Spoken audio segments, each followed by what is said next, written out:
So, immer wieder toll, in ein neues Land zu kommen. Jetzt bin ich in Kroatien. Voll cool. So, und das erste, was ich hier gefunden habe an einer Sehenswürdigkeit, ist eine Burg, natürlich. Und voll cool, die haben hier so Sitzbänke mit USB-Ladegerät. Das ist ja nicht schlecht. So, es geht jetzt erstmal nach Karlovac, die erste größere Stadt, die ich hier anpeile, wahrscheinlich auch die einzige. Da habe ich jetzt eine Übernachtungsmöglichkeit via Couchsurfing gefunden. Ich denke mal so zwischen 17 und 18 Uhr bin ich da. Ein bisschen Strecke ist noch zu fahren. Ja, und dann mal sehen, wie viele Tage ich hier verbringe.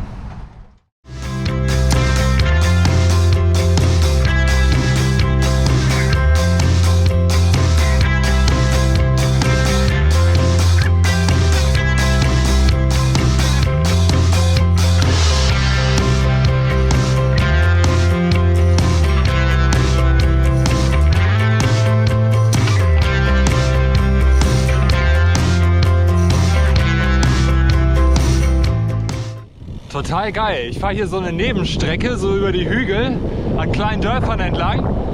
Es ist nichts los. Das ist wie Achterbahn 4. Rauf und runter. Kurve links, Kurve rechts. Ist das geil.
Hallo aus Kroatien.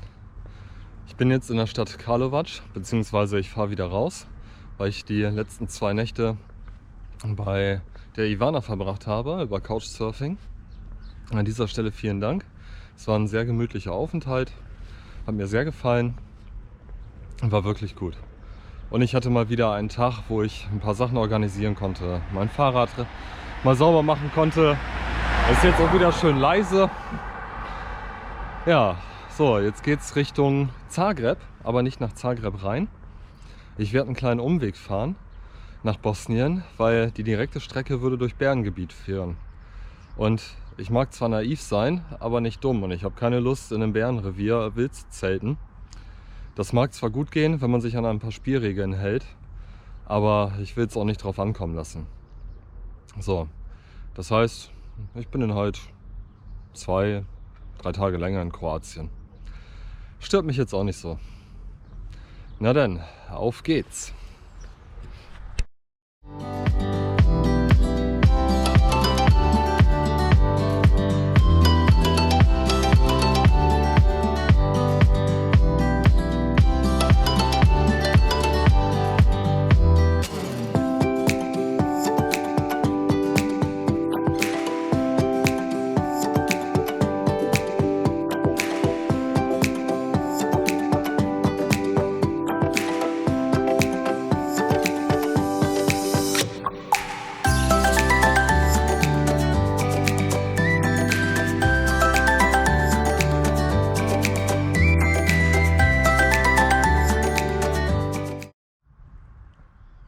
So, da hinten ist Zagreb. Vielleicht kann man das einigermaßen erkennen. Da ich aber nur auf Durchreise in Kroatien bin, werde ich die Stadt auslassen. Und auf Großstädte habe ich ja sowieso nicht so die Lust. Couchsurfing, Warm Showers ist da immer ganz schlecht, weil die kriegen immer so 100 Nachrichten pro Tag. Deswegen bleibe ich außerhalb, suche mir hier irgendwo in der Gegend einen kleinen Schlafplatz. Ein bisschen Zeit habe ich noch. Ja, und genieße das so ein bisschen. bin ja eh nur auf Durchfahrt hier.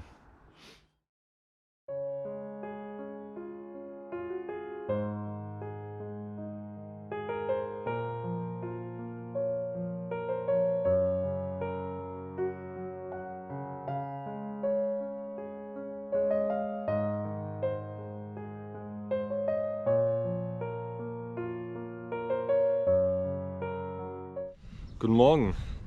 Es ist 7:45 in Kroatien. Ich bin hier mitten auf dem Land in einem schönen kleinen Dorf namens Kuče und in einem riesigen Funkloch. So, jetzt will ich mal gucken, ob ich hier ein kleines Bistro finde. Gibt anscheinend eins.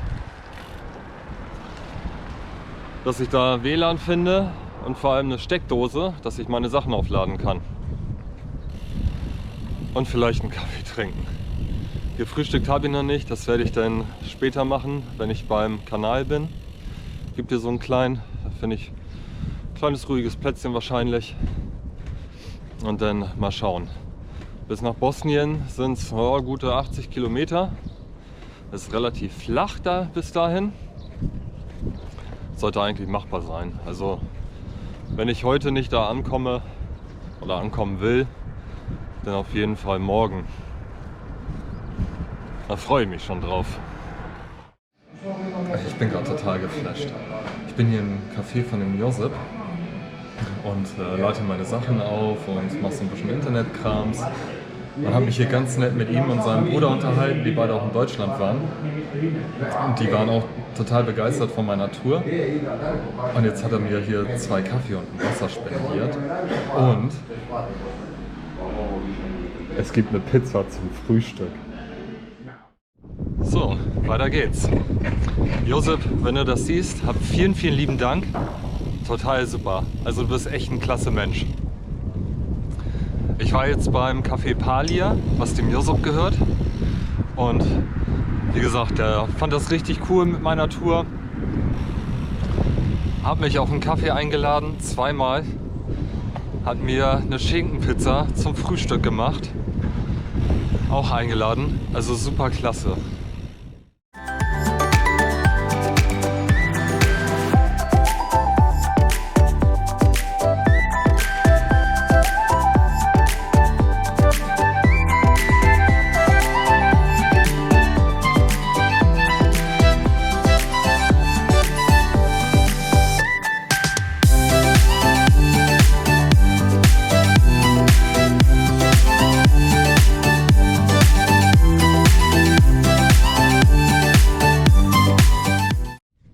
Ich folge hier gerade auf einer kleinen Landstraße, dem Flusslauf des Sava. Und zum Radfahren ist es total super. Schön flach, man kann schön Strecke machen. Aber das ist ja wie ausgestorben. Also die kleinen Dörfer, durch die ich fahre, da sieht man keine Menschenseele. Alle halbe Stunde kommt hier vielleicht mal ein Auto vorbei. Es gibt Maisfelder ohne Ende. Und so viele geile Plätze, wo man campen könnte. Teilweise sind die Flächen richtig schön kurz gemäht. Ich weiß nicht, irgendwie cool. Aber wer irgendwas Spannendes sucht, der ist in dieser Ecke irgendwie falsch.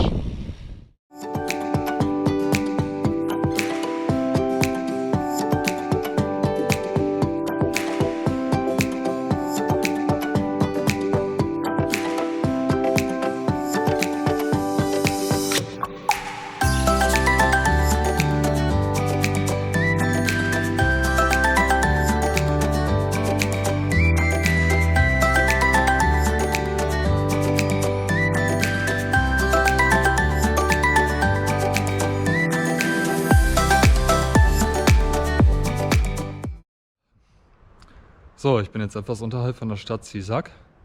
Es ist jetzt 4:30 und ich habe jetzt einen Schlafplatz gefunden. Und zwar unter einer Brücke. Wollte ich schon immer mal schlafen während der Tour. Mein Zelt werde ich hier aufbauen. Ist zumindest, falls es regnen sollte, einigermaßen geschützt. Und die Wolken versprechen jetzt nicht gerade sommerliches Wetter. Also bevor ich jetzt noch eine halbe Stunde unterwegs bin und mir einen schöneren Platz vielleicht am Fluss suche und es heute in der Nacht regnet, bleibe ich lieber hier. Es ist zwar alles so ein bisschen uneben, aber wenigstens stehe ich hier jetzt seit 10 Minuten und es ist noch keine Mücke aufgekreuzt. Das ist schon mal viel wert. Naja, dafür nehme ich lieber mal ein bisschen Komfortverlust in Kauf. Aber gut. Zelten hat ja nichts unbedingt was mit Komfort zu tun, nicht wahr? So, heute gibt es mal was richtig Delikates. Spaghetti mit Thunfisch, Sojaschnitzel und dazu eine Art Tomatensauce. Man kann ja nicht immer nur Couscous mit roten Linsen essen.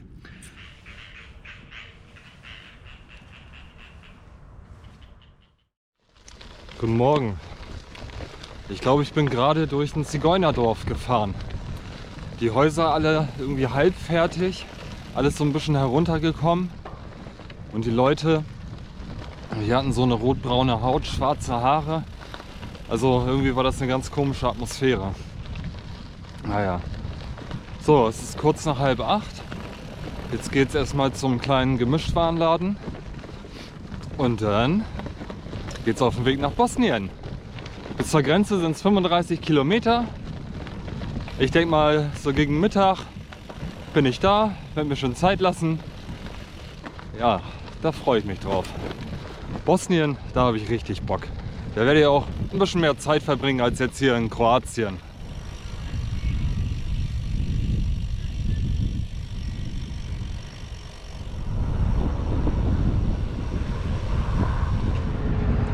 Also hier in den Norden von Kroatien führt sich bestimmt kein Urlauber. Das ist richtig Ostblock-Feeling hier. Landschaftlich eigentlich gar nicht spektakulär, alles flach. Die Straße geht schnurgeradeaus, aber das habe ich mir auch so ausgesucht. Ja, und die Dörfer alle so ein bisschen halb verfallen. Viele halbfertige Häuser, verlassene und verrottete Bahnhöfe. Straße ist so lala. Also ein ganz starker Kontrast zu dem, was man sonst so von Kroatien kennt. Wisst ihr, diese ganzen Prospektbilder an der Küste, Istrien und was es hier alles gibt und Krk und so. Alles immer ganz toll. Schöne Küste, also ich meine, ich will das nicht in Abrede stellen. Aber das hier ist ein absoluter Kontrast. Wahnsinn.